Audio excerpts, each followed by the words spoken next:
Hello everyone and welcome back. In this Make What You See in the Shops episode we will make the last part of our Balletcore outfit. We made the skirt, we made a cardigan, and now we are going to make the blouse. And I have this very nice sheer chiffon. It has a print in grey and black and white. I hope you can see it, it's very bright here. It's just a very thin fabric. And it is a blouse but also a jacket to put on, and that sounds really strange because the fabric is so thin, but it really helps you to keep a little bit more warm in the evening or during the daytime. And I really like this fabric. I know many people don't like chiffon because it's hard to work with, but I give you some tips how to use it because it's really not that difficult and you don't need an expensive sewing machine to work with it, because you might know I have a new sewing machine because my other one broke down.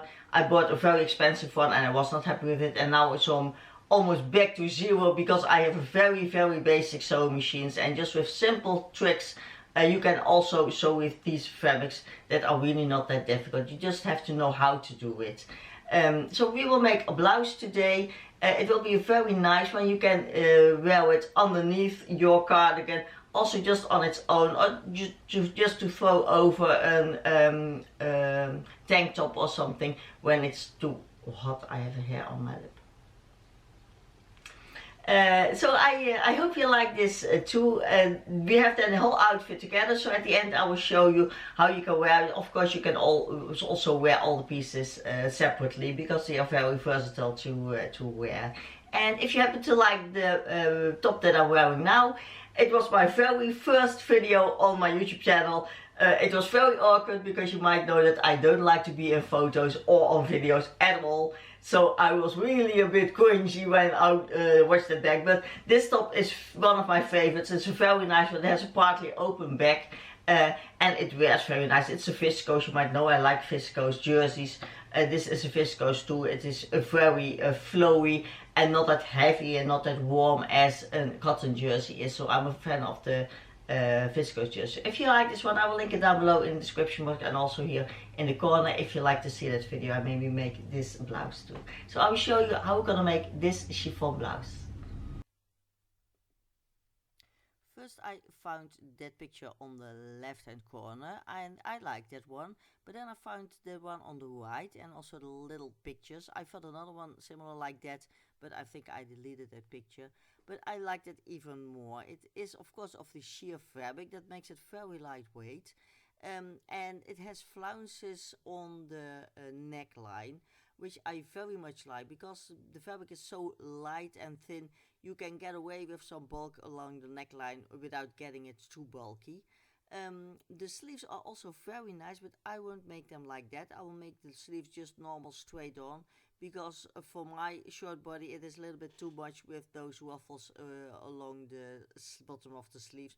But when we make the pattern I will show you how you can do it like that if you prefer that kind of sleeve. Then it has a drawstring along the waist, or you can even make it a bit higher below the bust. That goes all around, so also in the back, so you can just cinch it in all the way around. Well, those are also below that drawstring it has a rounded hemline, so that it doesn't go straight down. It goes from the drawstring rounded out to the side seam, and that gives a very nice flow to the top. So this is what we're gonna make. I will not do facings, as you see in the white picture. You see the facing in the neckline. I will try to just finish the attachment of the flounce with some bias tape that I make from the same chiffon, just sort of like a facing, but then very small, and just so that you can make it out of some kind of a bias tape. So that's what we're gonna make. How we're gonna make the blouse? We'll make a sort of a V-neck. But the mid front here, with what normally is the fold, this will be the closure, so it will not have an overlap. Here around the bust, or whatever height you like, I think around apex height I will make it. We will make a loop and a button, and then in the waist we will make a casing with a drawstring. Then the bottom will just flare out, we round it out to the side seam, and you can do that rather low or more high, then you have more openness here down your belly area. I think I will make it a little bit more going down and then to the side, but you can decide whatever you prefer. We will make here flounces on the neckline. I will make them until the waist. I think that is nicest, also because we don't have an overlap here but just a touching in the mid front. The same flounce on the back neck hole, and then just normal straight on sleeves. I will make them a bit smaller than the basic sleeve. I will use the same pattern as I used for the cardigan in the former video. That has the more slimmed down sleeve, because I like this to be rather slim, especially because the fabric is so thin. And then for the back, of course, you will have that casing with the drawstring, because that goes all around for the closure in the front if you like to do that. So for the pattern, we again use our basic pattern for a top or a dress. And we just make some adjustment, but it's very little, so I didn't make a new pattern. What I did is I folded in here the mid front of the pattern to the point where I want the bottom loop closure to be. So just measure on yourself at what height you want that to be. You can make it higher if you like, you can make it lower, but I put it around here. And then I marked that point also on my fabric where the waistline is. Then measure how long you want your blouse to be, because of course this pattern is also for a dress, so it's rather long. We're not going to use the dart, so that means that you already have quite some width here to work with. And the only thing that I did with the width of my blouse, because of course you want it to be loose and then cinched in here with the casing and the drawstring in the waist, I made my side seam straight down. Although you see my basic pattern goes in at my waist because my waist is smaller than the rest of my body. But now I just made my fabric just going straight down. So those are the only adjustments that I made on for my basic pattern. Just the front part, and just mark where that ends and where this ends. And if you have troubles cutting chiffon fabric, it is rather slippery. What you can do is just cut it single layered. So just first cut your left pattern, then your right pattern. Then it's sometimes easier to cut. If you can work with rotary cutter, that is very nice, because then you don't have that problem, but I cannot do that. But when you weigh it down very good with some fabric weights or some rings that you can buy in the hardware store, when you weigh it down on many points, normally you can very normally just cut your chiffon fabric. And then for the back is just the basic pattern that you have with the back neck hole. The only thing that I changed is, again, I made my side seam going straight down, and I marked where my waist is. Of course, this is on the fold. I didn't say it, but this is not on the fold. Those are just two separate pieces, because you want the closure here in the middle. And I forgot to round out the bottom of my bodice, of the front part.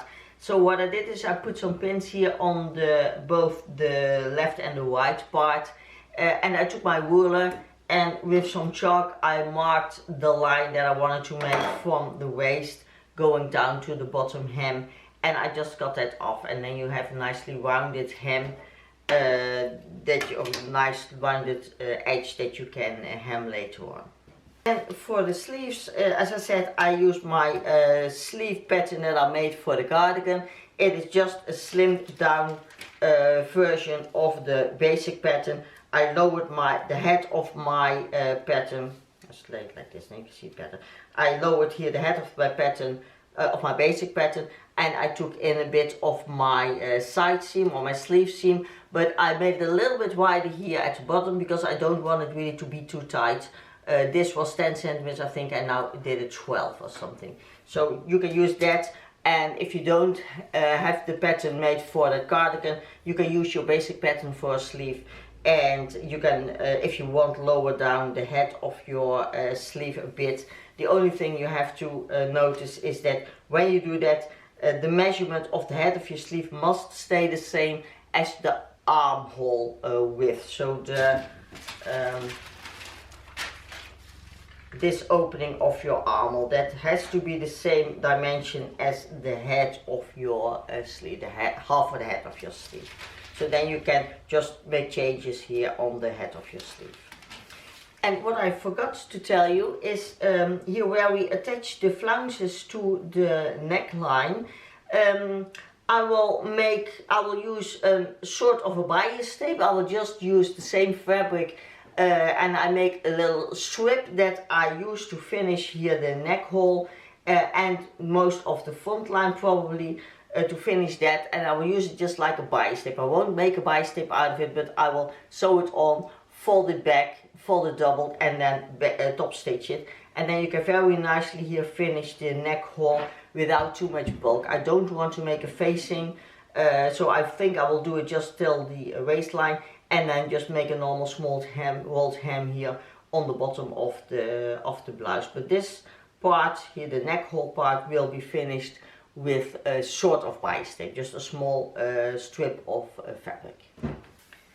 Then for the flounces, I made some dresses already with flounces that you cut a circle all the way till the middle, but for now I wanted to have just two separate ones that have the same flowiness, and that means that I wanted just one circle that is exactly the same for the left and the right one, and not just using one circle and cutting that all out till the middle, because the middle part of the circle gets more waves than the outer part of the circle. So what I did is I draw a circle that has the inner circumference of the length that I need for my neck hole.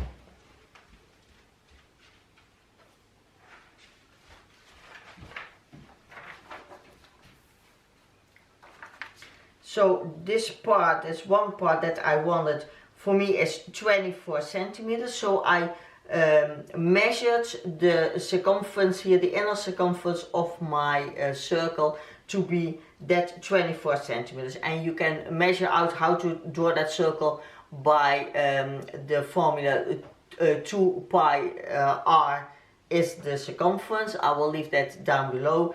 If you don't know how to do that, what you can also do is just take your measuring tape, draw a circle and measure around how much that is, and then you can make your circle bigger or smaller, so that you have here exactly that measurement that you need for one of your flounces for the neck hole.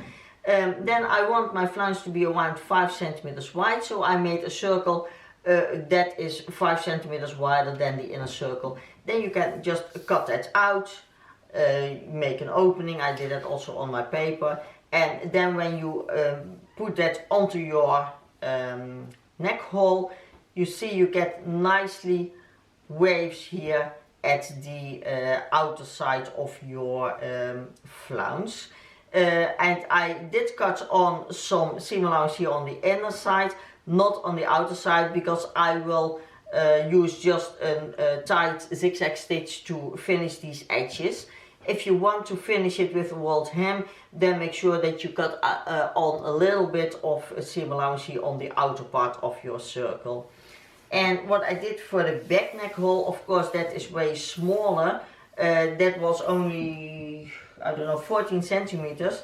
I wanted to have a little bit the same of this waviness, so that I made for that 14 centimeters just half a circle, because when I made a whole circle it would be a very small circle and then you get way more waves, and I don't like that, especially not in the back. So I made this circle with a radius that was 5.5 centimeters, then adding again that 5 centimeters for the width, and then I only need half a circle and not a whole circle as for the front.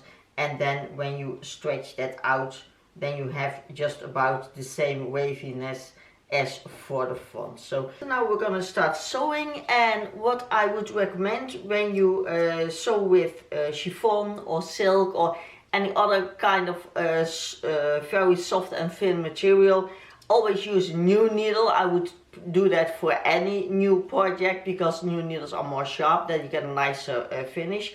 But for this material I would recommend a microtex needle. That is a needle with a very fine point. I even have a 60 instead of a 70, that's even thinner, and that gives very nice tiny holes, and they don't gives that when it gets whipsawed. When you see that a thread has gotten into the needle and you get those, I don't know what it's called in English, but I think you know what I mean if you have experienced that. So use a new needle, if you can, a microtex.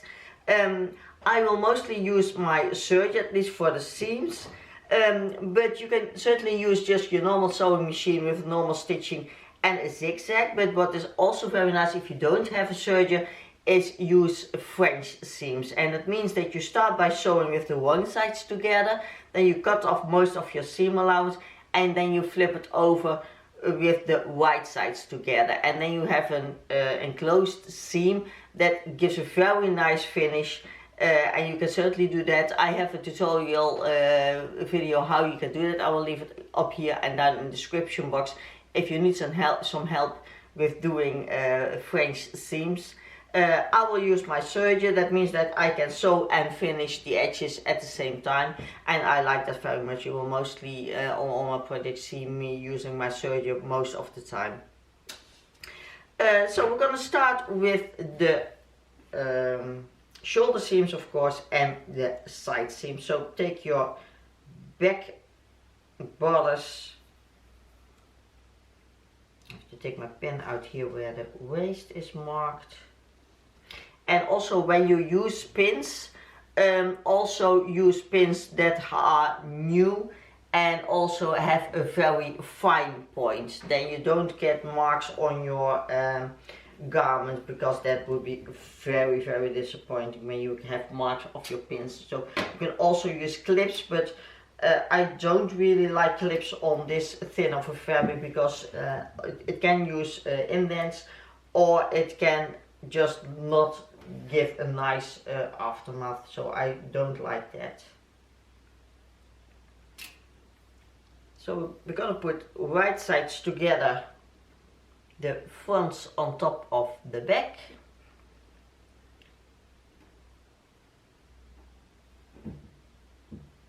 and then we will sew the shoulder seams and we will sew the side seams.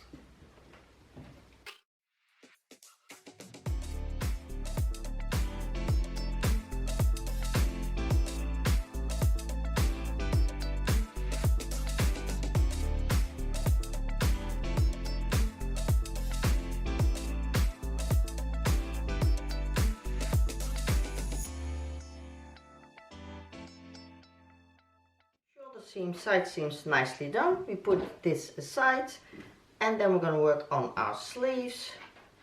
And as always, what we're going to do is fold them right sides together. A pin here in the middle, and sew your sleeve seam, and do that for the other sleeve too. Now we're going to put in our sleeves, and best what you can do is mark the middle of your sleeve by putting a pin when you fold it here on the seam. Place your top one side out and place your sleeve in, and that means that then you have right sides together. Then you line up here the middle of your sleeve with your shoulder seam, so find that pin, put it against your shoulder seam and pin them together.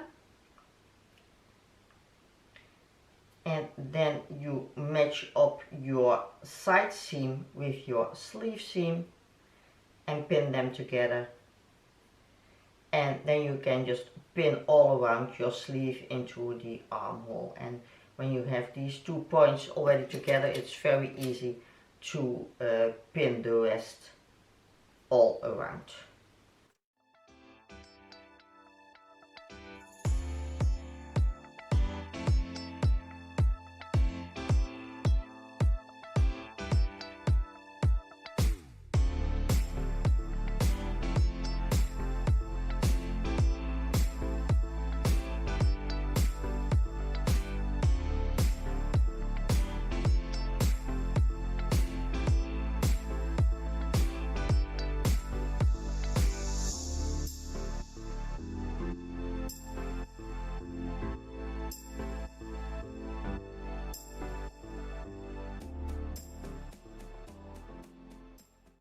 Now we can hem the sleeve, and you can use a walled hem foot. You might know I really cannot work with that, so I will not do that.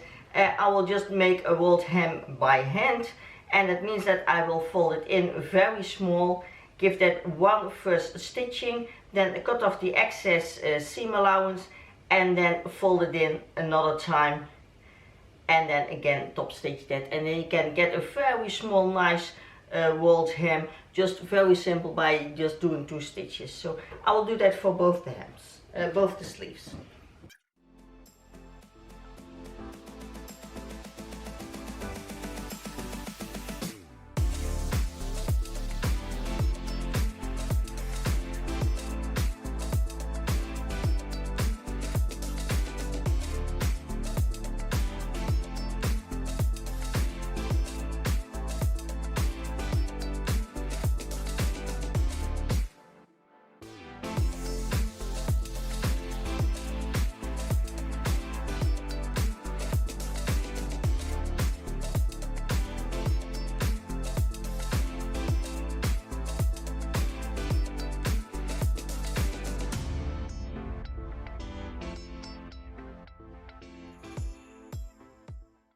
Now we're going to work on our ruffles, and I measured if they were the right length, because I just got them rather wide to be sure that I have enough. So I measured around the whole front and back neck hole if my ruffles were okay. I cut a little bit off here on the bottom, and I made them like this. I hope you can see it. I made a little bit of a rounded shape.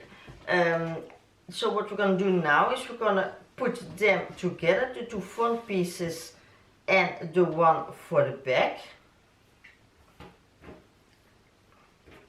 And you do that, make sure that you have your seams on the right side, because we will put them onto the blouse with the right side up, of course, because that's how it's going to be. So make sure that when you connect your back part to your front, that you have your right sides up, and then sew your shoulder seams of the flounces there and there. And then when you place them onto your blouse, you put them with the one side onto the right side. So the blouse has the right side up and your flounce has the right side up. Then you have connected it right. So I'm first going to show here the the shoulder seams. You can then attach this to your blouse, or you can just do first the whole outer outline and hem that. I think I will do that first, then that is finished, and I don't have to do that when it's connected to the whole blouse. For that you can again do small walled hem with a hammer foot, or just by hand. You can also do a zigzag that I did for the cardigan that we made from this outfit, by folding it in and then give it a very small, very tight zigzag. That goes very well also with chiffon, and so it's not only for knit fabric, but that's very nice too. What I will do is I will use my serger and make a walled hem with my serger, because that also gives that very tight zigzag, but then it is more easy to do because I just have to put it underneath the serger, and I don't have to make a fold or something that I will have to do with my sewing machine. So you can choose whatever you prefer, or whatever you're most comfortable to hem here the whole outline of your flounce.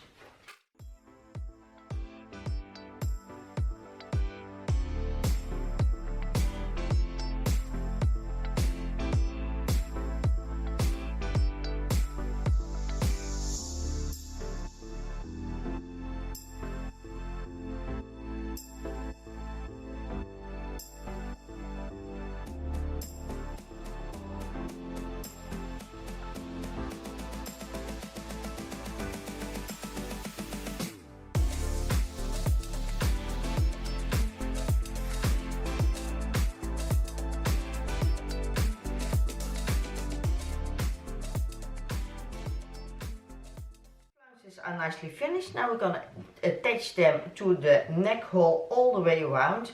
And I will first sew my flounce with a basting stitch or a normal stitch into the neck hole, and then put my bias tape on top of it. And for the bias tape, I just cut a long strip of the same fabric. I don't make a bias tape out of it, it's just a strip of 4 cm wide of fabric, and I probably will cut off half of it or even more. And what I also will do then is I will put, I made this little loop that I will put here where the loop should be. And then I also always have to see how it should be. It must be like this, going to the middle. So yeah, we have to attach it like this, so with the ends to the middle. And then when you put your bias tape on top, it will flip nicely to that side, and then you have your loop for the closure with the button on that side. So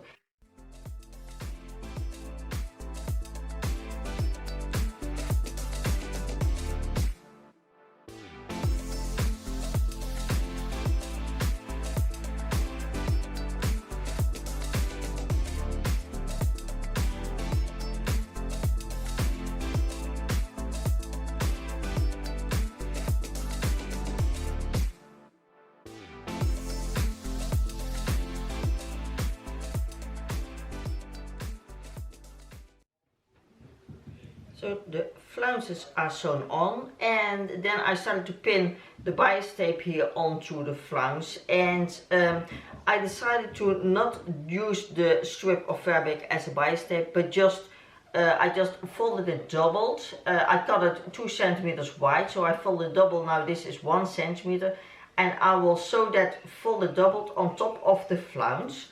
Then the only thing I have to do after I've sewed that on is flip it to the inside, and then loose from the flounce. I will top stitch it, oh, from this side of course, I will top stitch it onto the blouse and not attaching the flounce, so that this is loose and this will just fall over. So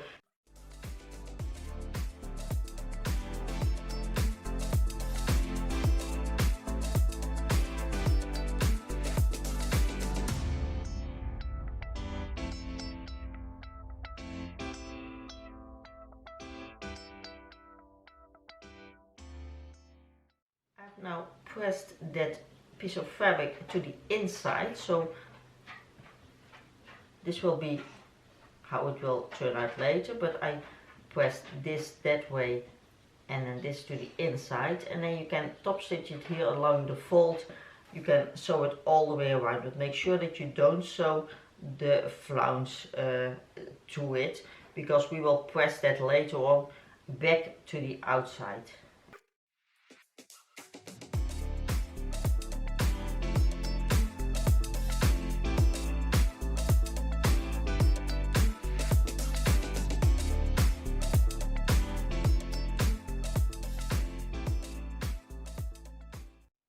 Now that the neckline is nicely finished, make sure you press the ruffle, the flounce again over the blouse. And yes, you can just normally press this, put it on a silk setting, and it presses very nicely. You see now, you don't even have to top stitch it, it will stay nicely put, and it looks very beautiful.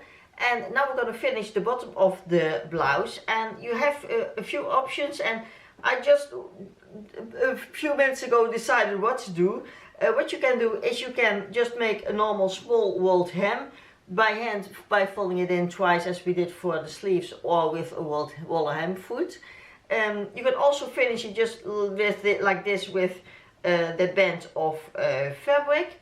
And what you also can do, what I will do, is I will finish it just the same as the flounce with my serger, because I like very much how this looks. I have a 4 thread serger, and I put 3 different colors in it: a beige, a white, a more yellowy beige, and the other one is white too, I think. Oh no, gray is in there.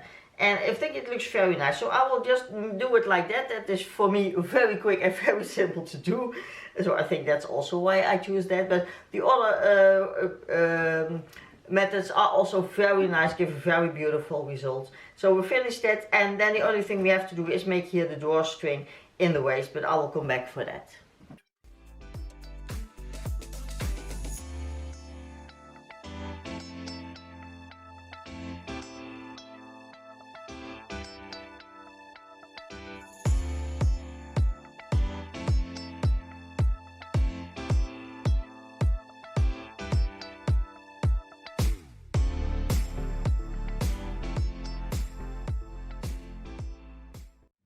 I marked all around where the waist is of the blouse, and then I cut a strip of fabric that is 4 centimeters wide, and I ironed both sides in so that it is now finished 2 centimeters wide. And I'm going to sew that on the inside of the blouse, there where I put my pin, so where I marked where the waist is. And I will pin it on the top and on the bottom, and then I will sew that down, and then you have nicely a casing through which you can put a drawstring all around. So, and I also cut a strip of fabric from which I make my drawstring just by folding it together, sewing it down, and then turning it right side out. I made it now also 4 centimeters wide, but I will make it probably only 1 centimeter doubled, and then cut off the seam allowance that it will not be too thick, because I want a nice flowy drawstring. And what I did with the casing, I put some spray starch on so that it has a little bit more grip, because it is rather difficult to sew 2 of those thin fabrics on top of each other. This is already very flimsy, and now this is has a little bit more structure so that it is easier to pin it down and sew it down. So that's what we're going to do next. So I pinned the casing on. I will sew them on the top and on the bottom. And then the beginning and the end you fold it under so that you have this nicely finished and you don't have any raw edges, but you must make sure that you have an opening here, of course, because you have to put the drawstring in.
So last thing to do is place the button, so see on what height your loop is, place a pin there and put a button on the other side of your blouse.